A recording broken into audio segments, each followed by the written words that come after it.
সূরা বাকারাকে মোট ৫টি অংশে বিভক্ত করা হয়েছে। প্রথম খণ্ড বা প্রথম অংশটি ১ নং আয়াত হতে ৩৯ নং আয়াত পর্যন্ত। এই অংশটি সূরা বাকারার ভূমিকা বা সূচনা পর্ব। দ্বিতীয় অংশটি ৪০ নং আয়াত হতে ১২১ নং আয়াত পর্যন্ত। তৃতীয় অংশটি ১২২ নং আয়াত হতে ১৬২ নং আয়াত পর্যন্ত। চতুর্থ অংশটি ১৬৩ নং আয়াত হতে ২৪২ নং আয়াত পর্যন্ত এবং সর্বশেষ পঞ্চম অংশটি ২৪৩ নং আয়াত হতে ২৮২ নং আয়াত পর্যন্ত।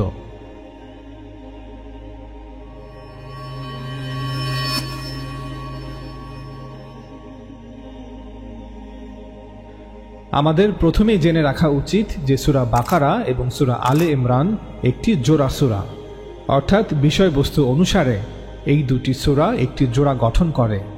এই দুটি সূরাতে একই বিষয় আলোচনা করা হয়েছে। সূরা বাকারায় ইহুদিদের উপর ইতমামে হুজ্জাত হওয়ার পর এবং সূরা আলে ইমরানে ইহুদিদের পাশাপাশি বিশেষ করে খ্রিস্টানদের উপর ইতমামে হুজ্জাত হওয়ার পর বানি ইসমাইলের মধ্য থেকে একটি নতুন উম্মাহ, মুসলিম উম্মাহ প্রতিষ্ঠার ঘোষণা দেয়া হয়। উভয় সূরাতেই ইহুদি খ্রিস্টান বা আহলে কিতাবের উপর ইতমামে হুজ্জাত করা হয়েছে। অন্যভাবে বললে সূরা বাকারাতে যারা মাগদুবি আলাইহিম অর্থাৎ যারা আল্লাহর ক্রোধে আপতিত এবং সূরা আলে ইমরানে যারা দাল্লিন অর্থাৎ যারা পথভ্রষ্ট তাদের উপর ইতমামে হুজ্জাত করা হয়েছে। ইতমাম আল হুজ্জাত অর্থ প্রমাণের সমাপ্তি বা প্রমাণের সম্পূর্ণতা। এটি একটি ইসলামিক ধারণা যা নির্দেশ করে যে ধর্মের সত্যকে আল্লাহর একজন রাসূল দ্বারা তার জাতির কাছে এমনভাবে স্পষ্ট করা হয়েছে যে তা অস্বীকার করার কোনো অজুহাত আর বাকি থাকে না। সুতরাং সূরা বাকারাতে এবং সূরা আলে ইমরানে মুহাম্মদ সাল্লাল্লাহু আলাইহি ওয়াসাল্লামের নবুয়তের পক্ষে এবং ইহুদি খ্রিস্টানদের সকল দাবির বিপক্ষে সকল প্রমাণাদি এমনভাবে স্পষ্ট করা হয়েছে যে তা অস্বীকার করার কোনো অজুহাত আর তাদের কাছে বাকি থাকে না। এটা সত্য যে ইহুদিরা তাদের অবাধ্যতার কারণে আল্লাহ তাআলার ক্রোধে আপতিত, তবে তাদের মধ্যে এ ধরনের গোমরাহি বা পথভ্রষ্টতা সংঘটিত হয়নি যেমনটা খ্রিস্টানদের ক্ষেত্রে ঘটেছে। খ্রিস্টানদের মধ্যে প্রায় একটি নতুন ধর্মের জন্ম হয়েছিল যা দ্বীনে ইব্রাহিমের বিশুদ্ধ একঈশ্বরবাদ শিক্ষার পুরো বিপরীত। সূরা বাকারাকে মোট ৫টি অংশে বিভক্ত করা হয়েছে। প্রথম খণ্ড বা প্রথম অংশটি ১ নং আয়াত হতে ৩৯ নং আয়াত পর্যন্ত। এই অংশটি সূরা বাকারার ভূমিকা বা সূচনা পর্ব। সূচনা পর্বের পর সূরাটির প্রকৃত খুতবা বা প্রকৃত বক্তব্য দ্বিতীয় অংশ থেকেই শুরু হয়েছে। মূল খুতবার প্রথম অংশে অর্থাৎ সূরা বাকারার দ্বিতীয় অংশে তাওরাতের বিধান অনুসারে ইহুদিদেরকে তাদের দায়িত্বের কথা স্মরণ করিয়ে দেওয়া হয়েছে, অর্থাৎ বানি ইসমাইল বংশে মুহাম্মদ সাল্লাল্লাহু আলাইহি ওয়াসাল্লামের নবুয়ত লাভের পর তার প্রতি ইহুদিদের আচরণ কেমন হওয়া উচিত তা তাদেরকে স্মরণ করিয়ে দেওয়া হয়েছে। দ্বিতীয় অংশের আলোচনার একদম শেষে বনি ইসরাইলকে জানিয়ে দেওয়া হয় যে পুরস্কার বা শাস্তির ঐশ্বরিক আইনটি, ঐশ্বরিক বিধানটি সম্পূর্ণভাবে নিরপেক্ষ।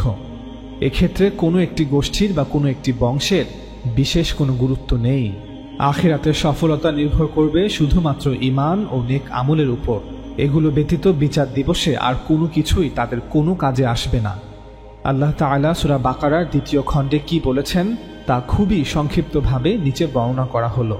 আল্লাহ তাআলা বলেন, হে বনী ইসরাইল, তোমরা আমার নিয়ামতকে স্মরণ করো, যে নিয়ামত আমি তোমাদেরকে দিয়েছি, এবং তোমরা আমার অঙ্গীকার পূর্ণ করো, তাহলে আমি তোমাদের অঙ্গীকার পূর্ণ করব। আর কেবল আমাকেই ভয় করো, আর তোমাদের সাথে যা আছে, যেই কিতাব আছে তার সত্যায়নকারী স্বরূপ আমি যা নাজিল করেছি তার প্রতি তোমরা ঈমান আনো, এবং তোমরা এই কোরআনের প্রথম অস্বীকারী হইও না। অর্থাৎ বনী ইসরাইল এই পৃথিবীতে যা কিছু মর্যাদা লাভ করেছে তা কেবল আল্লাহ তাআলার অনুগ্রহের কারণে।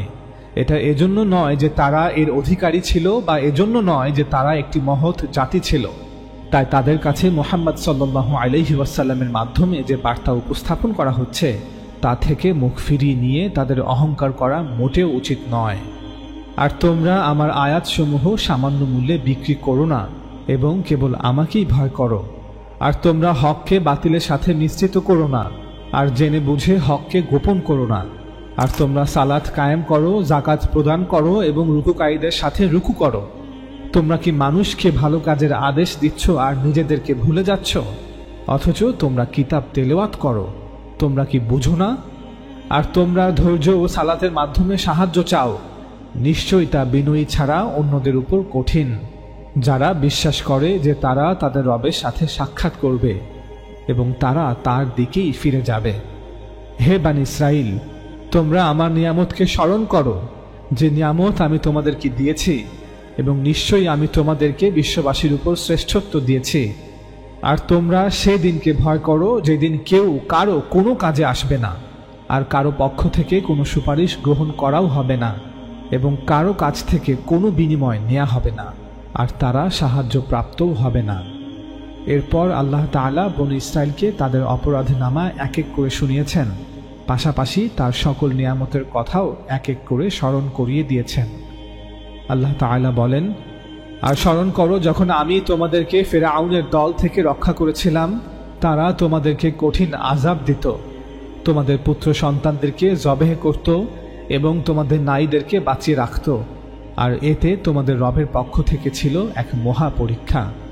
আর যখন তোমাদের জন্য আমি সমুদ্রকে বিভক্ত করেছিলাম, অতঃপর তোমাদেরকে নাজাত দিয়েছিলাম এবং ফিরআউন দলকে ডুবিয়ে দিয়েছিলাম, আর তোমরা তা দেখেছিলে।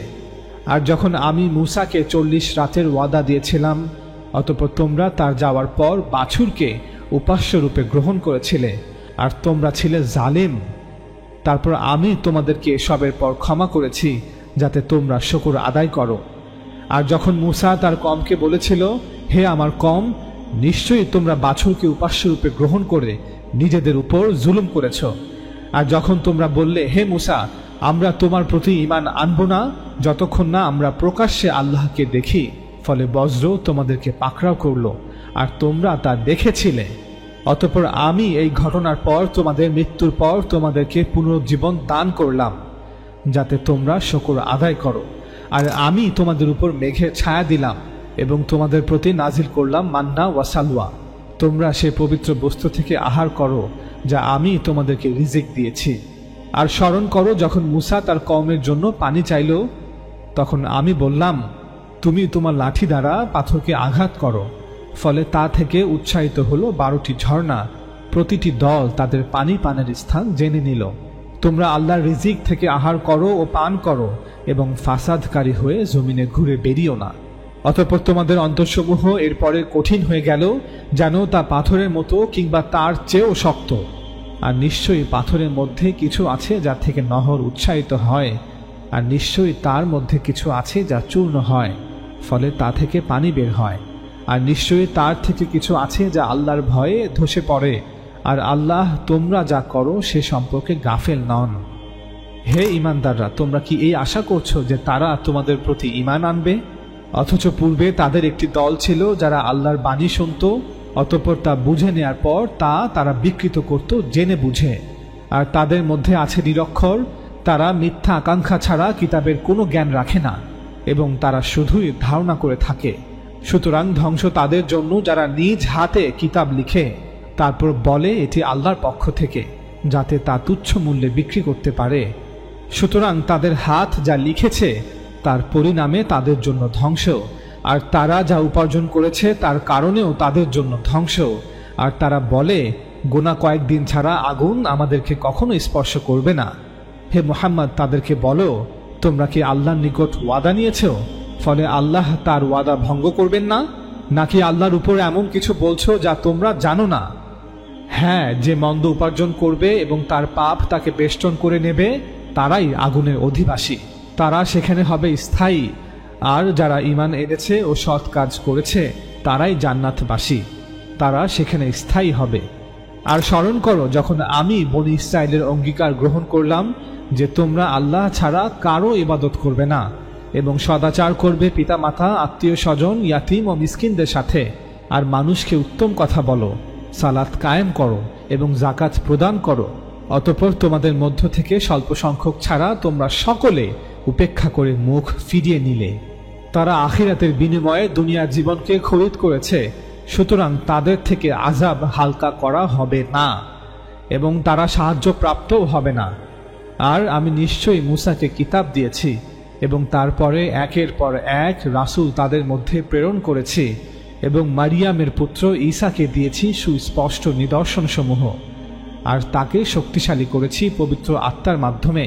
তবে কি তোমাদের নিকট যখনই কোনো রাসূল এমন কিছু নিয়ে এসেছে যা তোমাদের মনোপুত নয়, তখন তোমরা অহংকার করেছ, অতঃপর নবীদের এক দলকে তোমরা মিথ্যাবাদী বলেছ আর এক দলকে হত্যা করেছ। আর যখন তাদের কাছে তাদের সাথে যা আছে, যেই কিতাব আছে আল্লাহর পক্ষ থেকে, তার সত্যায়নকারী এই কোরআন, এই কিতাব এলো, যখন তাদের নিকট এলো যা তারা চিনত, তখন তারা এই কিতাবকে অস্বীকার করল। অতএব বনী ইসরাইলের কাফিরদের উপর আল্লাহ তাআলার লানত, যার বিনিময়ে তারা নিজেদেরকে বিক্রয় করেছে, তা কত জঘন্য। আল্লাহ যা নাজিল করেছেন তা তারা অস্বীকার করেছে এই জিদের বশবর্তী হয়ে, যে আল্লাহ তার বান্দাদের মধ্য থেকে যাকে ইচ্ছা তার উপর তার অনুগ্রহ নাজিল করেছেন, কেন তাদের উপর এই কিতাব নাজিল করেননি। সুতরাং তারা ক্রোধের উপর ক্রোধের অধিকারী হল। আর বনী ইসরাইলের কাফিরদের জন্য রয়েছে লাঞ্ছনাকর আযাব।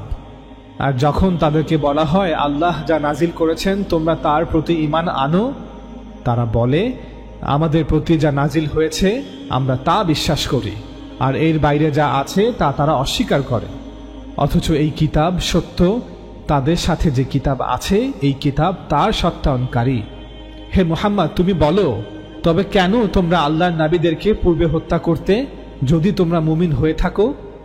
আর অবশ্যই মুসা তোমাদের নিকট সুস্পষ্ট নিদর্শনসমূহ নিয়ে এসেছিল, অতঃপর তোমরা তারপরে বাছুরকে উপাস্য রূপে কেন গ্রহণ করলে? আর তোমরা তো জালিম। স্মরণ করো যখন আমি তোমাদের প্রতিশ্রুতি নিয়েছিলাম এবং তুরকে তোমাদের উপর উত্তোলন করেছিলাম। আমি বলেছিলাম, যা দিলাম, যেই কিতাব দিলাম, দৃঢ়ভাবে তা গ্রহণ করো এবং তা মান্য করো। তারা বলেছিল, আমরা শুনলাম ও অমান্য করলাম। কিন্তু কুফরির কারণে তাদের অন্তরে গোবৎসপ্রীতি ঢুকিয়ে দেওয়া হয়েছিল। হে মুহাম্মদ, আপনি বলুন, যদি তোমরা ঈমানদার হও তবে তোমাদের ঈমান যার নির্দেশ দেয় তা কত নিকৃষ্ট। হে মুহাম্মদ, তুমি বলো, যদি অন্যান্য মানুষ ছাড়া আল্লাহর নিকট আখিরাতের চিরনিবাস শুধু তোমাদের জন্যই নির্দিষ্ট থাকে, তবে তোমরা মৃত্যু কামনা করো, যদি তোমরা সত্যবাদী হয়ে থাকো। আর তারা কখনো তা কামনা করবে না, তাদের হাত যা পাঠিয়েছে তার কারণে। আর আল্লাহ জালিমদের সম্পর্কে অধিক জ্ঞাত। আর তুমি তাদেরকে পাবে জীবনের প্রতি সর্বাধিক লোভী মানুষ রূপে, এমনকি তাদের থেকেও যারা শিরক করেছে। তাদের এক একজন কামনা করে যদি 1000 বছর তাকে জীবন দেয়া হতো, অথচ দীর্ঘজীবী হলেই তা তাকে আযাব থেকে নিষ্কৃতি দিতে পারবে না। আর তারা যা করে আল্লাহ সে সম্পর্কে সম্যক দ্রষ্টা। হে মুহাম্মদ, তুমি বলো, যে তোমার প্রতি কিতাব আনয়নকারী জিব্রিলের শত্রু, সে অনুশোচনায় মরুক। কেননা নিশ্চয়ই জিব্রিল এই কোরআন আল্লাহর অনুমতিতেই তোমার অন্তরে নাজিল করেছে, আর তা তাদের সামনে থাকা কিতাব এই তাওরাতের সমর্থক। আর এই কোরআন হিদায়াত ও মুমিনদের জন্য সুসংবাদ স্বরূপ। সুতরাং যে শত্রু হবে জিব্রিলের, সে শত্রু হবে আল্লাহর, আল্লাহর সকল ফেরেশতাদের, আল্লাহর সকল রাসূলদের। আর যে শত্রু হবে আল্লাহর, তার ফেরেশতাদের, তার রাসূলগণের, জিব্রিলের ও মিকাইলের, তবে নিশ্চয়ই আল্লাহ কাফিরদের শত্রু। হে মুহাম্মদ, আমি অবশ্যই তোমার প্রতি সুস্পষ্ট নিদর্শনসমূহ নাজিল করেছি, ফাসিকরা ছাড়া অন্য কেউ তা অস্বীকার করে না। এটা কি এমন নয় যে বনী ইসরাইল যখনই কোনো অঙ্গীকার করেছে তখনই তাদের কোনো এক দল তা ছুঁড়ে ফেলেছে, বরং তাদের অধিকাংশই ঈমান আনে না। আর যখন তাদের নিকট আল্লাহর কাছ থেকে একজন রাসূল এলো, তাদের সাথে যা আছে তা সমর্থন করে, তখন আহলে কিতাবের একটি দল আল্লাহর কিতাবকে, এই কোরআনকে তাদের পেছনে ফেলে দিল, মনে হয় যেন তারা কিছুই জানে না। আর তোমাকে পরাস্ত করার জন্য তারা অনুসরণ করেছে যা শয়তানরা সুলাইমানের রাজত্বে পাঠ করত। আহলে কিতাবের অনেকেই বলে, কেন তাওরাতের বিধান কোরআনে পরিবর্তন করা হয়েছে? হে মুহাম্মদ, আপনি তাদের বলে দিন, যখন আমি কোনো আয়াত অর্থাৎ তাওরাতের কোনো বিধান রহিত করি কিংবা ভুলিয়ে দেই, অর্থাৎ যেই বিধান হারিয়ে গিয়েছে, তখন আমি তার চেয়ে উত্তম বিধান কিংবা তার মতো বিধান আনয়ন করি। তুমি কি জানো না যে আল্লাহ সব কিছুর উপর ক্ষমতাবান? আল্লাহ তাআলা চাইলেই পূর্বের কিতাবের বিধান পরিবর্তন করতে পারেন। তিনি চাইলেই তাওরাতের কোনো বিধান পরিবর্তন করে এই কোরআনে নতুন বিধান আনয়ন করতে পারেন। আহলে কিতাবের অনেকেই চায় যদি তারা তোমাদেরকে ঈমান আনার পর কাফির অবস্থায় ফিরিয়ে নিতে পারত, তারা তোমাদেরকে তাদের অনুসারী বানাতে পারত। সত্য স্পষ্ট হওয়ার পর তাদের পক্ষ থেকে হিংসাবশত তারা এরূপ করে থাকে। সুতরাং তোমরা ক্ষমা করো এবং এড়িয়ে চলো যতক্ষণ না আল্লাহ তার নির্দেশ দেন তাদের বিষয়ে। নিশ্চয়ই আল্লাহ সব কিছুর উপর ক্ষমতাবান।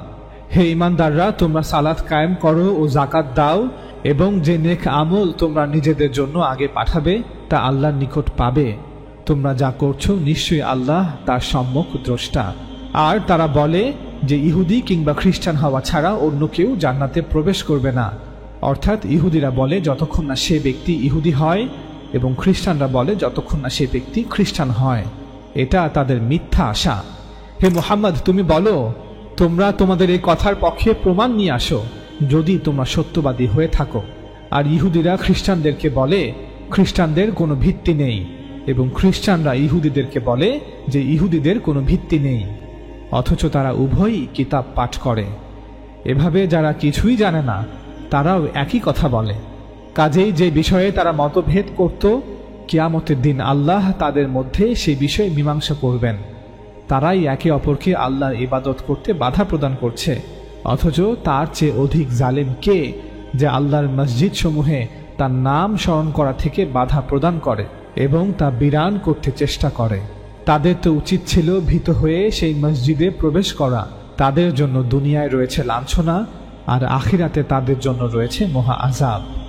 আর তাদের মধ্যে এক দল বলে আল্লাহ সন্তান গ্রহণ করেছেন, অথচ তিনি পবিত্র মহান। আসমানসমূহ ও জমিনে যা কিছু আছে সব কিছুই তার, সব তারই অনুগত। আর যারা জানে না তারা বলে, কেন আল্লাহ আমাদের সাথে কথা বলেন না, কিংবা আমাদের কাছে কেন কোনো নিদর্শন আসে না। এভাবেই যারা তাদের পূর্বে ছিল তারা তাদের কথার মতো কথা বলতো। তাদের অন্তরসমূহ একই রকম হয়ে গিয়েছে।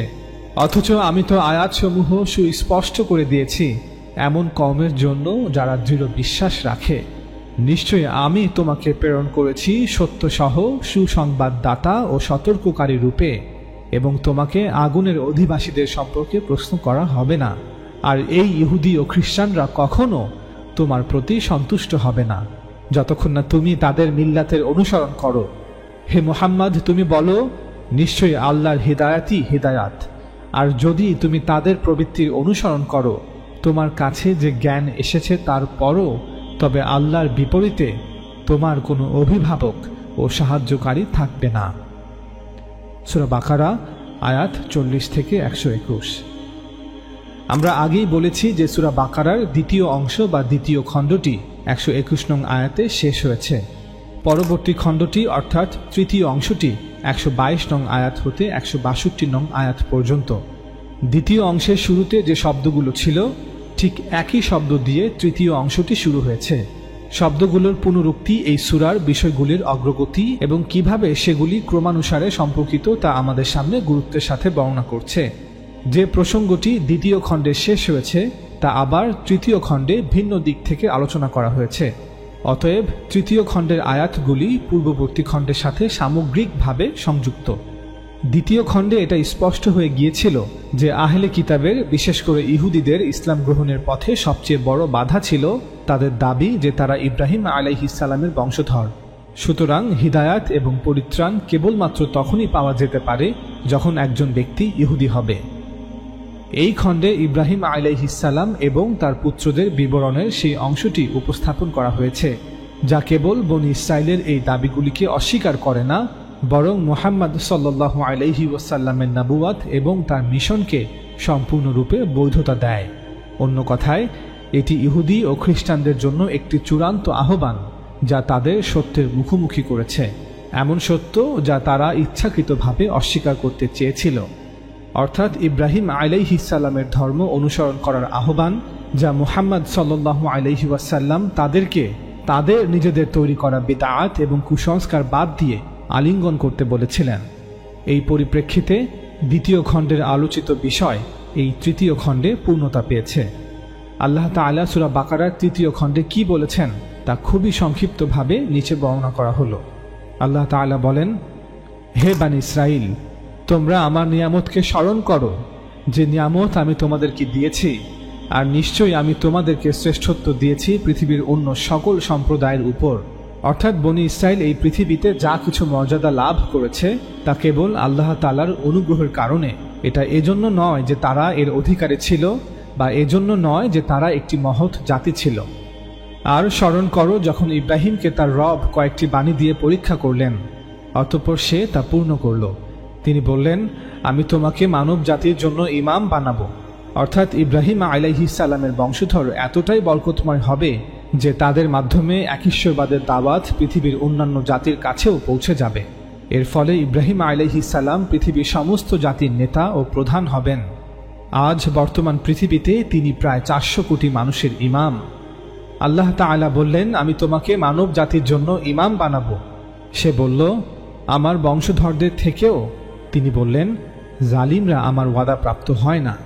এখানে উদ্দেশ্য হলো বনি ইসরায়েলকে বোঝানো যে তারা যদি মনে করে যে ইব্রাহিম আলাইহিস সালামের সাথে তাদের বংশীয় সম্পর্কের কারণে তাদের কোনো দায়িত্ব নেই, তাহলে তারা চরমভাবে ভুল করছে। কারণ হলো, যেদিন ইব্রাহিম আলাইহিস সালামকে ইমাম করা হয়েছিল সেদিনই তাকে জানানো হয়েছিল যে তার বংশধরদের মধ্যে, অর্থাৎ বনি ইসহাক অথবা বনি ইসমাইল, যারা তাকে অনুসরণ করবে, আল্লাহর রাসূলদের অনুসরণ করবে এবং আল্লাহ কর্তৃক নাজিলকৃত সকল কিতাবের সকল পথ নির্দেশের অনুসরণ করবে, তারাই এই ইমামাতের, এই নেতৃত্বের উত্তরাধিকারী হবে। তাদের মধ্যে যারা আল্লাহর সাথে তাদের অঙ্গীকার ভঙ্গ করবে, আল্লাহর সাথে করা চুক্তিকে ভঙ্গ করবে এবং শয়তানের পথে চলবে, তাদের এই ইমামাতে কোনো অংশ নেই। আর স্মরণ করো যখন আমি কাবাকে মানুষের জন্য মিলন কেন্দ্র ও নিরাপদ স্থান বানালাম এবং আদেশ দিলাম যে তোমরা মাকামে ইব্রাহিমকে সালাতের স্থান রূপে গ্রহণ করো।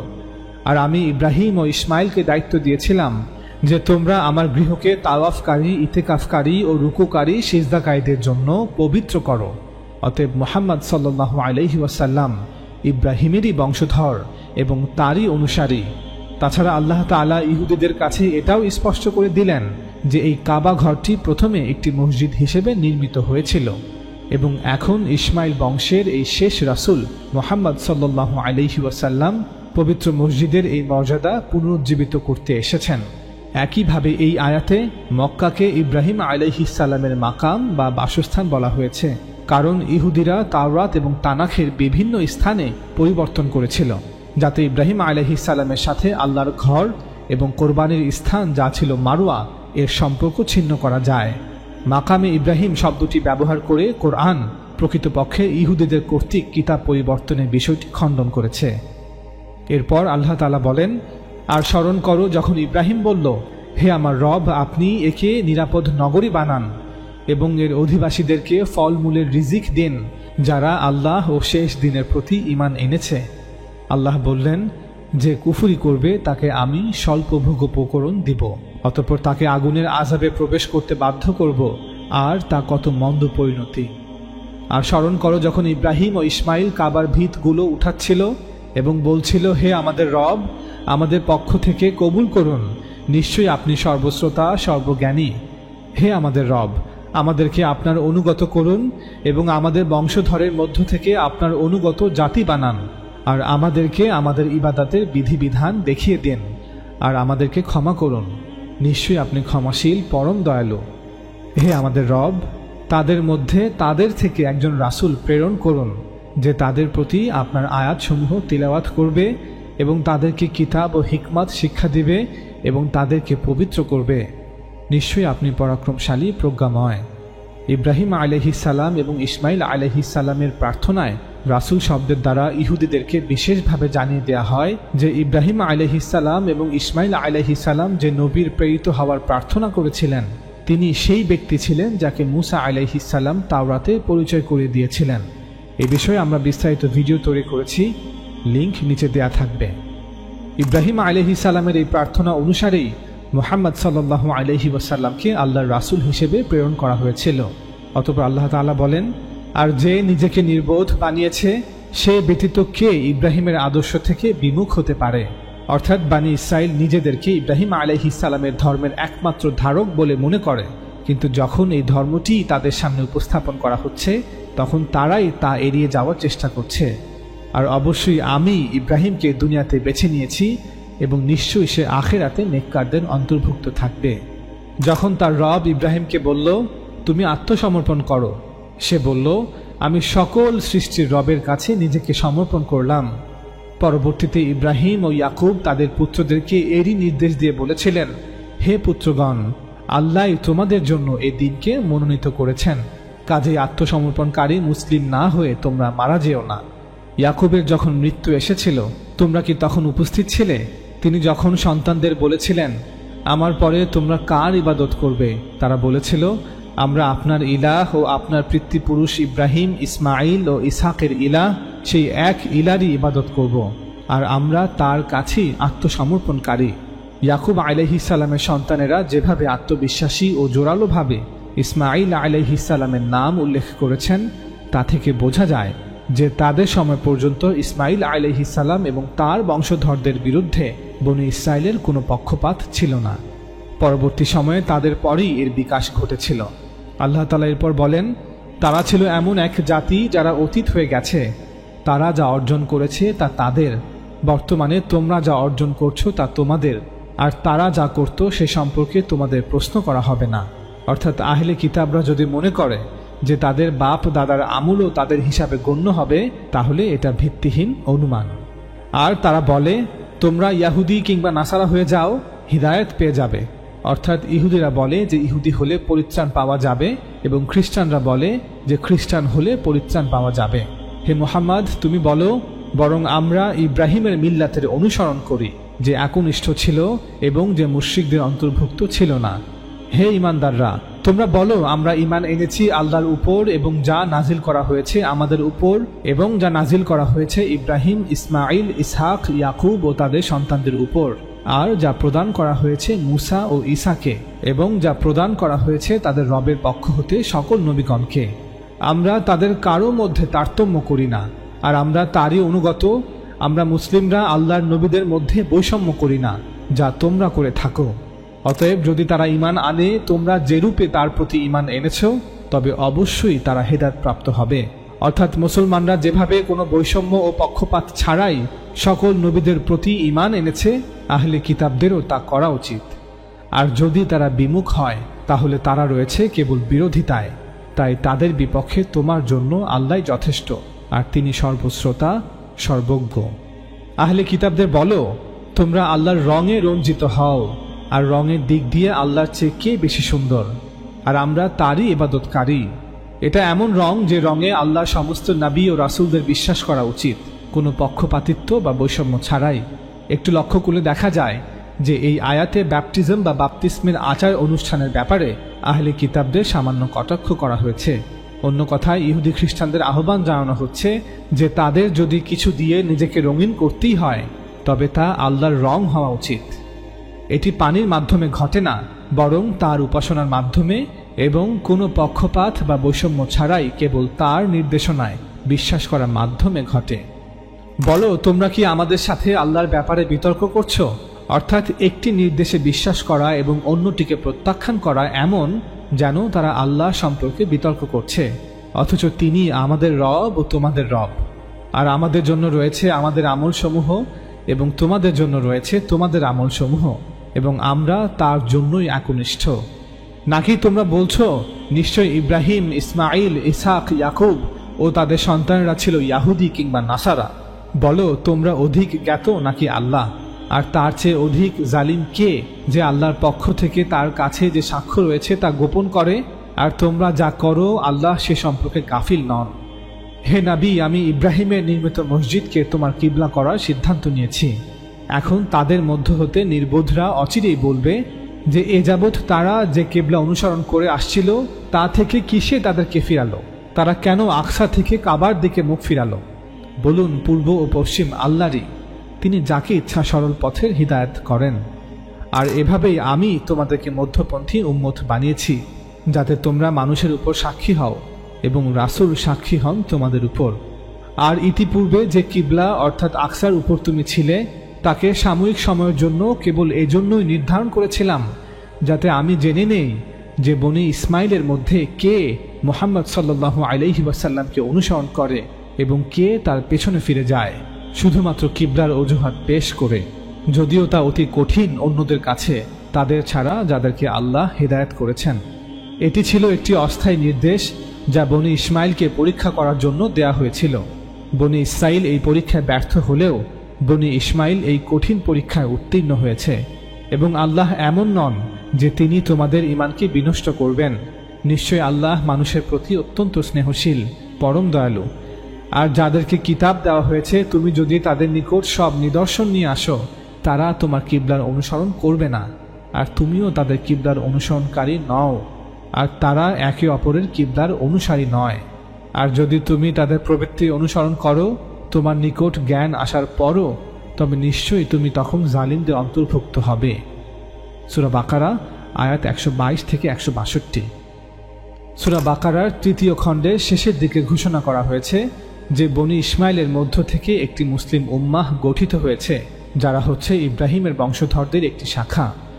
163 নং আয়াত হতে 4র্থ খণ্ডটি শুরু হয়েছে, যা শেষ হয়েছে 242 নং আয়াতে, যেখানে ইব্রাহিমী ধর্মের নিদর্শনগুলো আবারও এই উম্মতের জন্য পুনরুজ্জীবিত করা হয়েছে এই রাসূলের মাধ্যমে। এজন্য প্রথমেই তাওহীদের নির্দেশ দিয়ে শুরু করা হয়েছে এবং তারপরে একটি নির্দিষ্ট ক্রমানুসারে শরীয়তের সমস্ত নিদর্শনাবলী এক এক করে বর্ণনা করা হয়েছে। পাশাপাশি এই নির্দেশনাবলী উল্লেখ করার সময় মদিনার ইহুদিরা ও মক্কার মুশরিকরা যে সকল ধর্মীয় বিদআত বা উদ্ভাবনগুলিকে ইব্রাহিমী দ্বীনের মধ্যে অন্তর্ভুক্ত করেছিল সেগুলিকেও অস্বীকার করা হয়েছে। আল্লাহ তাআলা সূরা বাকারা 4র্থ খণ্ডে কি বলেছেন তা খুবই সংক্ষিপ্তভাবে নিচে বর্ণনা করা হলো। আল্লাহ তাআলা বলেন, হে ঈমানদারগণ, তোমাদের ইলাহ এক ইলাহ, তিনি ছাড়া কোনো সত্য ইলাহ নেই। তিনি অতি দয়াময়, পরম দয়ালু।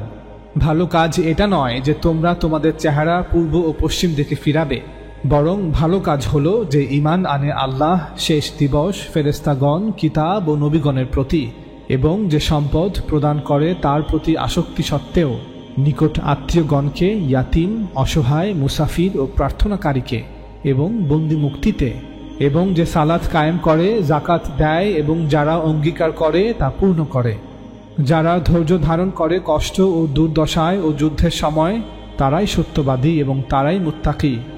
হে মুমিনগণ, নিহতদের ব্যাপারে তোমাদের উপর কিসাস ফরজ করা হয়েছে। হে মুমিনগণ, তোমাদের উপর সিয়াম ফরজ করা হয়েছে যেভাবে ফরজ করা হয়েছিল তোমাদের পূর্ববর্তীদের উপর, যাতে তোমরা তাকওয়া অবলম্বন করো। রমজান মাস, যার মধ্যে কোরআন নাজিল করা হয়েছে, লোকেদের পথপ্রদর্শক এবং হিদায়াতের সুস্পষ্ট বর্ণনা রূপে এবং সত্য মিথ্যার পার্থক্যকারী রূপে। কাজেই তোমাদের মধ্যে যে ব্যক্তি এ মাস পাবে সে যেন এ মাসে রোজা পালন করে, আর যে অসুস্থ কিংবা সফরে আছে সে অন্য সময় এ সংখ্যা পূরণ করবে। আল্লাহ তোমাদের জন্য যা সহজ তা চান, যা কষ্টদায়ক তা চান না, যেন তোমরা মেয়াদ পূর্ণ করতে পারো।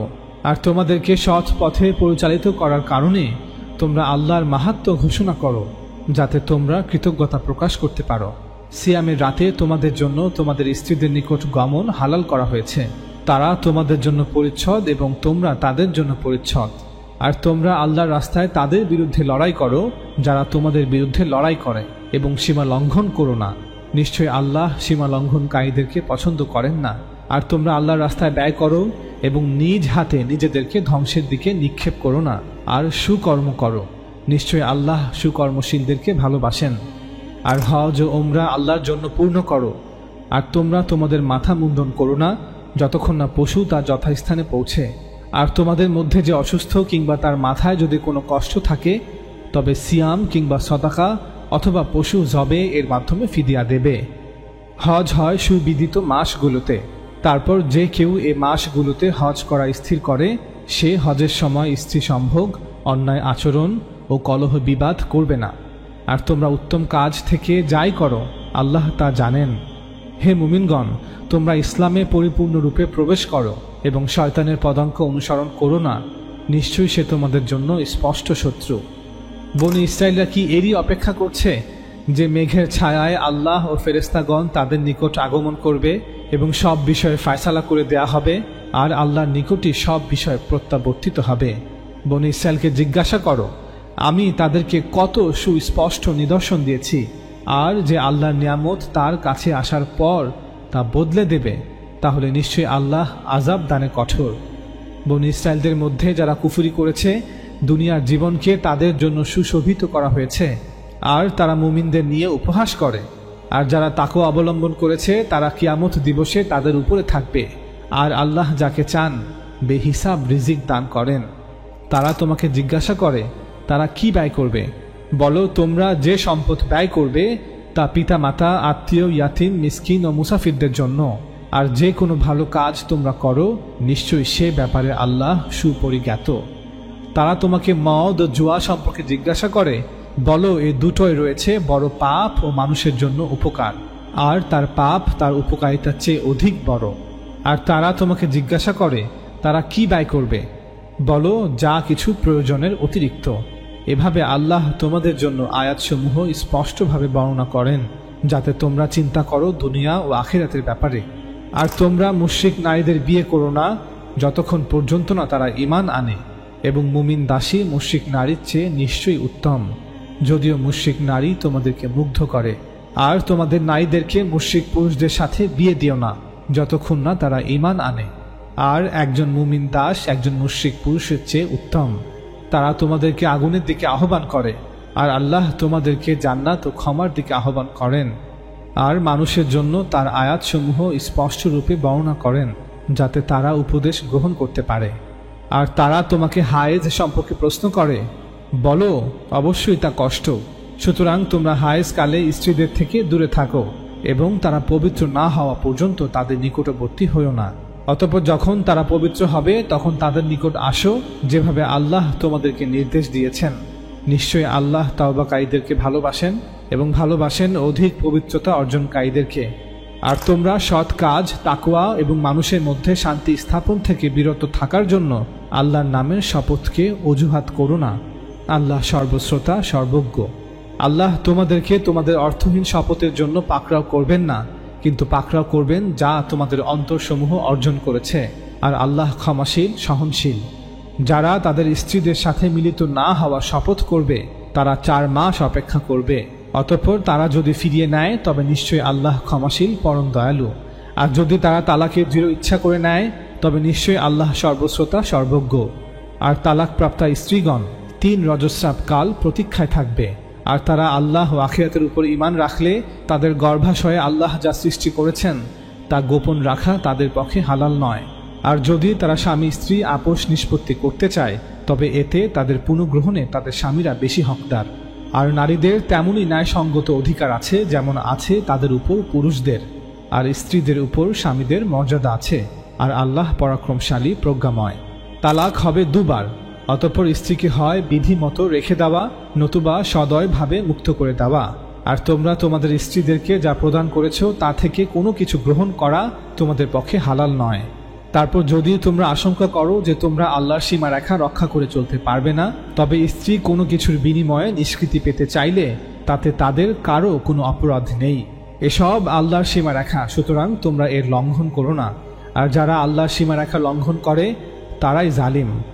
অতঃপর 3য়বারের জন্য যদি সে তার স্ত্রীকে তালাক দেয় তবে সেই স্ত্রী তার জন্য হালাল হবে না, যে পর্যন্ত না সে অন্য স্বামীর সংসার করে। অতঃপর যদি কখনো 2য় স্বামী তালাক দেয় আর তারা উভয়ে, স্ত্রী ও প্রথম স্বামী, মনে করে যে তারা আল্লাহর সীমারেখা রক্ষা করতে পারবে এবং তারা মিলিত হতে চায়, তবে তাদের পুনর্মিলনে কারো কোনো অপরাধ হবে না।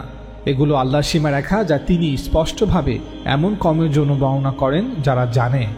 আর যখন তোমরা স্ত্রীকে তালাক দাও অতঃপর তারা ইদ্যত পূর্তির নিকটবর্তী হয়, তখন তোমরা হয় বিধি অনুযায়ী তাদেরকে রেখে দেবে অথবা বিধি মতো মুক্ত করে দেবে। তাদের ক্ষতি করে সীমা লঙ্ঘনের উদ্দেশ্যে তাদেরকে আটকে রেখো না। যে তা করবে সে নিজের প্রতি জুলুম করবে। আর তোমরা আল্লাহর বিধানকে ঠাট্টা বিদ্রুপের বস্তু করো না, এবং তোমাদের প্রতি আল্লাহর নিয়ামত ও কিতাব এবং হিকমত যা তোমাদের প্রতি নাজিল করেছেন, যা দ্বারা তিনি তোমাদেরকে উপদেশ দেন তা স্মরণ করো। আর তোমরা আল্লাহর তাকওয়া অবলম্বন করো এবং জেনে রাখো নিশ্চয়ই আল্লাহ সবকিছু সম্পর্কে সর্বজ্ঞ। তালাকের পরও মায়েরা তাদের সন্তানদেরকে পূর্ণ 2 বছর দুধ পান করাবে। এটা তার জন্য যে দুধ পান করাবার সময় পূর্ণ করতে চায়, যে চায় না এ বিধান তার জন্য নয়।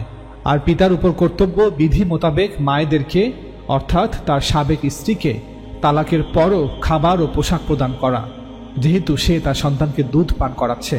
সাধ্যের অতিরিক্ত কোনো ব্যক্তিকে দায়িত্ব প্রদান করা হয় না। কষ্ট দেয়া যাবে না কোনো মাকে তার সন্তানের জন্য, কিংবা কোনো বাবাকে তার সন্তানের জন্য। আর ওয়ারিসের উপরও রয়েছে অনুরূপ দায়িত্ব। অতঃপর সাবেক স্বামী স্ত্রী তারা যদি পরস্পর সম্মতি ও পরামর্শের মাধ্যমে দুধ ছাড়াতে চায় তাহলে তাদের কোনো পাপ হবে না। তালাক হয়ে যাওয়ার পর যদি তোমরা তোমাদের সন্তানদেরকে অন্য কারো থেকে দুধ পান করাতে চাও তাহলেও তোমাদের উপর কোনো পাপ নেই, যদি তোমরা বিধি মোতাবেক সেই সকল নারীদেরকে যা দেবা তা দিয়ে থাকো। আর তোমরা আল্লাহকে ভয় করো এবং জেনে রাখো নিশ্চয়ই আল্লাহ তোমরা যা করো সে সম্পর্কে সম্মুখ দ্রষ্টা। আর তোমাদের মধ্যে যারা স্ত্রী রেখে মারা যায় তবে সেই স্ত্রীরা নিজেরা 4 মাস 10 দিন অপেক্ষায় থাকবে, যাতে করে তার গর্ভের বিষয়ে স্পষ্ট করে জানা যায়। অতঃপর যখন তারা তাদের ইদ্যৎকাল পূর্ণ করবে এবং তাদের গর্ভের বিষয় নিশ্চিত হওয়া যাবে তখন বিধি মোতাবেক সেই সকল নারীরা নিজেদের জন্য যা করবে তাতে তোমাদের কোনো পাপ নেই, অর্থাৎ তারা নতুন করে বিয়ে করতে চাইলে তাতে কোনো পাপ নেই। আর তোমরা যা করো আল্লাহ সে সম্পর্কে সম্যক খবর রাখেন। তোমরা নারী পুরুষ সকলে সালাতের প্রতি যত্নবান হবে, বিশেষত মধ্যবর্তী সালাতের, এবং আল্লাহর উদ্দেশ্যে তোমরা দাঁড়াবে বিনীতভাবে। অতঃপর তোমরা যদি বিপদের আশঙ্কা করো তবে পথচারী অথবা আরোহী অবস্থায় সালাত কায়েম করবে। অতঃপর তোমরা যখন নিরাপদ বোধ করো তখন আল্লাহকে স্মরণ করবে যেভাবে তিনি তোমাদের শিক্ষা দিয়েছেন, যা তোমরা জানতে না। আর তোমাদের মধ্য থেকে যারা মারা যাবে এবং স্ত্রীদেরকে রেখে যাবে তারা তাদের স্ত্রীদের জন্য 1 বছরের ভরণ পোষণের ওসিয়ত করবে, তাদেরকে যেন তাদের ঘর থেকে বের করে দেয়া না হয়। কিন্তু যদি তারা স্বেচ্ছায় বের হয়ে যায় তাহলে তারা নিজেদের ব্যাপারে বিধি মোতাবেক যা করেছে সে ব্যাপারে তাদের কোনো পাপ নেই। আর আল্লাহ পরাক্রমশালী প্রজ্ঞাময়। আর তালাকপ্রাপ্ত নারীদের প্রথা মতো ভরণ পোষণ করা মুত্তাকিদের কর্তব্য। এভাবে আল্লাহ তার আয়াতসমূহ স্পষ্টভাবে বর্ণনা করেন যাতে তোমরা বুঝতে পারো। সূরা বাকারা আয়াত 163 থেকে 242। সূরা বাকারার পঞ্চম ও শেষ অংশটি 243 নং আয়াত থেকে শুরু হয়েছে। এই অংশে জিহাদ ও ইনফাক অর্থাৎ আল্লাহর রাস্তায় যুদ্ধ ও আল্লাহর রাস্তায় খরচ এই দুটি বিষয়ে পূর্ণতা দেয়া হয়েছে, যা পূর্ববর্তী অংশে অর্থাৎ চতুর্থ অংশে সম্পূর্ণ করা যায়নি। কারণ চতুর্থ অংশে জিহাদ ও ইনফাক বিষয়ে নির্দেশনাবলী প্রকাশের সাথে সাথে অন্যান্য আরও কিছু বিষয়ে প্রশ্নের উত্তর দেওয়া হয়েছিল। আল্লাহ তাআলা সূরা বাকারার শেষ খণ্ডে জিহাদ ও ইনফাক বিষয়ে কি বলেছেন তার কিছু উদাহরণ নিচে উল্লেখ করা হলো। আল্লাহ তাআলা বলেন, তোমরা আল্লাহর পথে যুদ্ধ করো এবং জেনে রাখো নিশ্চয়ই আল্লাহ সর্বশ্রোতা সর্বজ্ঞ। কে সে যে আল্লাহকে কর্জে হাসানা প্রদান করবে? তিনি তার জন্য তা বহুগুণে বৃদ্ধি করবেন। আর আল্লাহই তো সংকুচিত ও সম্প্রসারিত করেন, আর তার দিকেই তোমাদেরকে প্রত্যাবর্তিত করা হবে। হে মুমিনগণ, আমি তোমাদেরকে যে রিজিক দিয়েছি তা হতে ব্যয় করো সে দিন আসার পূর্বে, যেদিন থাকবে না কোনো বেচাকেনা, না কোনো বন্ধুত্ব এবং না কোনো সুপারিশ। আর কাফিররাই জালিম, যারা সত্যকে জেনে শুনে বুঝে অস্বীকার করে। যারা আল্লাহর পথে তাদের সম্পদ ব্যয় করে তাদের উপমা একটি বীজের মতো, যা উৎপন্ন করল 7টি শীষ, প্রতিটি শীষে রয়েছে 100 দানা। আর আল্লাহ যাকে চান তার জন্য বাড়িয়ে দেন, আর আল্লাহ প্রাচুর্যময় সর্বজ্ঞ।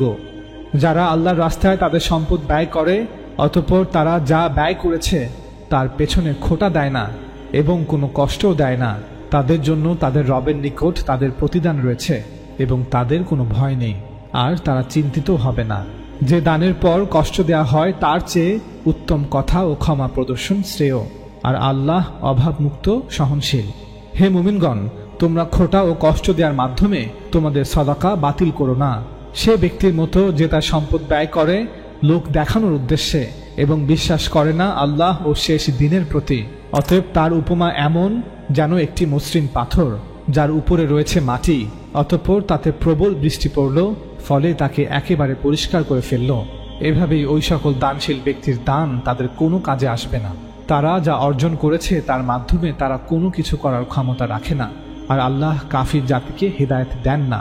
আর যারা আল্লাহ সন্তুষ্টি লাভের উদ্দেশ্যে নিজেদেরকে ঈমানের উপর সুদৃঢ় রাখার উদ্দেশ্যে সম্পদকে ব্যয় করে তাদের উপমা উঁচু ভূমিতে অবস্থিত বাগানের মতো, যাতে পড়েছে প্রবল বৃষ্টি, ফলে তা দ্বিগুণ ফল ফলাদি উৎপন্ন করেছে। আর যদি তাতে প্রবল বৃষ্টি নাও পড়ে তবে হালকা বৃষ্টি যথেষ্ট। আর আল্লাহ তোমরা যা আমল করো সে ব্যাপারে সম্যক দ্রষ্টা। তোমাদের কেউ কি কামনা করে যে তার জন্য আঙুর ও খেজুরের এমন একটি বাগান থাকবে যার তলদেশ দিয়ে প্রবাহিত হবে নদ নদী, সেখানে তার জন্য থাকবে সব ধরনের ফল ফলাদি কিন্তু বার্ধক্য তাকে আক্রান্ত করবে এবং তার জন্য থাকবে দুর্বল সন্তান সন্ততি। অতঃপর তার সেই বাগানটিতে আঘাত হানল ঘূর্ণিঝড়, যাতে রয়েছে আগুন, ফলে সেই বাগানটি পুড়ে গেল। এইভাবে অনেক দানশীলরা দান গ্রহীতাকে তাদের দানের কথা স্মরণ করিয়ে দিয়ে তাদের মনে কষ্ট দিয়ে তাদের দান বিনষ্ট করে থাকে। এভাবে আল্লাহ তোমাদের জন্য আয়াতসমূহ বিশদভাবে বর্ণনা করেন, যাতে তোমরা চিন্তা করো। হে মুমিনগণ, তোমরা ব্যয় করো উত্তম বস্তু, তোমরা যা অর্জন করেছ, এবং আমি জমিন থেকে তোমাদের জন্য যা উৎপন্ন করেছি তা থেকেও তোমরা ব্যয় করো, এবং নিকৃষ্ট বস্তুর ইচ্ছা করো না যে তা থেকে তোমরা ব্যয় করবে। তোমরা যদি আল্লাহর জন্য প্রকাশ্যেও দান করো তবে তা ভালো, আর যদি গোপনে করো তা তোমাদের জন্য আরও ভালো, এবং এতে তিনি তোমাদের জন্য কিছু পাপ মোচন করবেন। আর তোমরা যে আমল করো আল্লাহ সেই সম্পর্কে সম্মুখ অবহিত। হে নবী, তাদেরকে হিদায়ত করার দায়িত্ব তোমার নয়, কিন্তু আল্লাহ যাকে চান হিদায়ত করেন। এবং তোমরা যে সম্পদ ব্যয় করো তা তোমাদের নিজেদের জন্যই, আর তোমরা তো আল্লাহর সন্তুষ্টির উদ্দেশ্যে ব্যয় করো, এবং তোমরা কোনো উত্তম ব্যয় করলে তা তোমাদেরকে পরিপূর্ণভাবে ফেরত দেয়া হবে, আর তোমাদের প্রতি কোনো জুলুম করা হবে না। সদাকা সেসব দরিদ্রদের জন্য যারা আল্লাহর রাস্তায় আটকে গিয়েছে, তারা জমিনে চলতে পারে না। মানুষের কাছে না চাওয়ার কারণে অনুভবগত ব্যক্তি তাদেরকে অভাবমুক্ত মনে করে। তুমি তাদেরকে চিনতে পারবে তাদের চিহ্ন দ্বারা। তারা মানুষের কাছে নাছোড় হয়ে চায় না। আর তোমরা যে সম্পদ ব্যয় করো, অবশ্যই আল্লাহ সে সম্পর্কে পূর্ণ জ্ঞানী।